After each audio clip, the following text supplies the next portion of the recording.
আমার এখনো মনে আছে যেদিন আমাকে ঘুম থেকে ছেড়ে দেওয়া হয়, আজকে খোলামেলা বলছে এগুলো, আস্তে আস্তে সবই বলে দেবো ইনশাল্লাহ। যেদিন আমাকে ছাড়া হয়েছে ওই দিন আমাকে বলা হয়েছিল যে আমি যদি ঘুমিয়েও থাকি তবু আমাকে ঘুমের মধ্যেও মনিটর করার জন্য মানুষ থাকবে। রাস্তাঘাটে যাওয়া তো বহুত দূরের কথা, বয়ান দেওয়া তো বহুত দূরের কথা, মাহফিল করা তো বহুত দূরের কথা, দাওয়াতের কাজ করা বহুত দূরের কথা, মিম্বরে দাঁড়ানো বহুত দূরের কথা। তুমি আমাদের চোখের মধ্যে থাকবা যখন তুমি ঘুমের মধ্যে থাকবা। তো এটা আমরা তখন শিখেছি যে মানুষের প্রাইভেট লাইফ বলতে আর কিছু বাকি রাখে নাই তারা। আপনি ফোন নিয়ে যা করতেছেন এভরিথিং তারা মনিটর করতে পারে, এভরিথিং।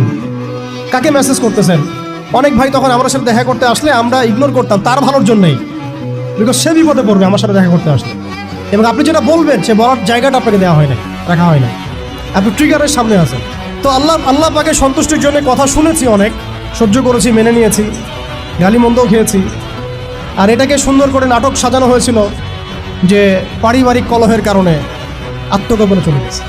তো পারিবারিক কলহের কারণে আত্মগোপনে আমার সাথে আরও 4 জন কীভাবে গেল, আমার গাড়িও বা কীভাবে গেল, আর বাংলাদেশের গোয়েন্দা সংস্থার হেডকোয়ার্টারে আমার লাস্ট লোকেশন কীভাবে পাওয়া যায়।